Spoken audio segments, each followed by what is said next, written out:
हरे कृष्णा। श्रीमद् भगवद गीता यथारूप अध्याय 2 श्लोक संख्या 29। आश्चर्यवत् पश्यति कश्चित् एनम् आश्चर्यवत् वदति तथैव चान्यः आश्चर्यवत् चैनम् अन्यः शृणोति श्रुत्वापि एनं वेद न चैव कश्चित्। कोई आत्मा को आश्चर्य से देखता है, कोई इसे आश्चर्य की तरह बताता है, कोई इसे आश्चर्य की तरह सुनता है, किंतु कोई कोई इसके विषय में सुनकर भी कुछ नहीं समझ पाते।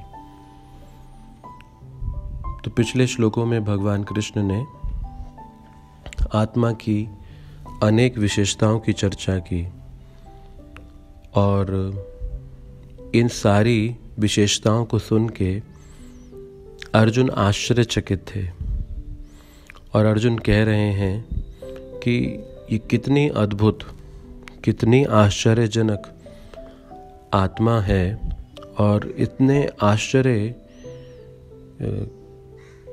के गुणों के इस भंडार आत्मा के विषय में आप मुझे बता रहे हैं। तो भगवान इस श्लोक के माध्यम से अर्जुन के इस आश्चर्य के भाव को कन्फर्म कर रहे हैं, ये कहते हुए कि निश्चित रूप से ये आत्मा आश्चर्य से भरी है।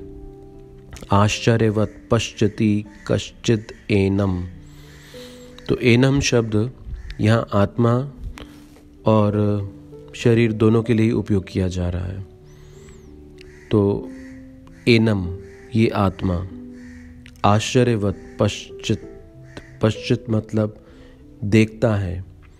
आत्मा को देखने के लिए हमें शुद्ध हृदय की आवश्यकता है और वो शुद्ध हृदय जहाँ पर होगा, उस हृदय की शुद्धता को पाने के लिए हमें अपने साधना भक्ति के नियत कर्मों को करने की आवश्यकता है। जैसे कि भागवत विधि में श्रवण कीर्तन स्मरण आदि भक्ति की, नवधा भक्ति की जो सिद्धांतों की विवेचना की गई है, उस नवधा भक्ति का अभ्यास करने की आवश्यकता है। ये हृदय की शुद्धता को प्रदान करता है और ऐसे शुद्ध हृदय में जब भगवान के प्रतिनिधि, जिन्हें गुरु कहा जाता है, उनकी कृपा हो तो पश्चति आत्मा को देखा जा सकता है। आत्मा बाल के अग्रभाग का 10,000वां हिस्सा है, उन्हें नग्न आँखों से नहीं देखा जा सकता। तो आत्मा के विषय में सुन के आत्मा को देखा जा सकता है। तो वो आत्मा बहुत महीन है, बहुत छोटा, और उसका प्रभाव पूरे शरीर में व्याप्त है। ये कितनी बड़ा आश्चर्य है। वो आत्मा जो 84 लाख योनियों में भ्रमण करने के बाद इस मानव जीवन में आया और उसके बाद भी वो आत्मा अप्रभावित है।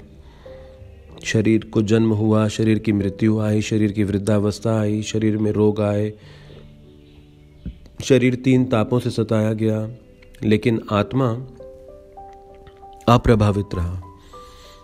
तो ये कितने आश्चर्य की बात है। इसीलिए इस आत्मा को आश्चर्य समान बताया गया है और इस आत्मा को देखने के लिए हमें इसके इन महान गुणों को सुनने की आवश्यकता है। ये शिक्षा हम इस श्लोक से ग्रहण कर रहे हैं।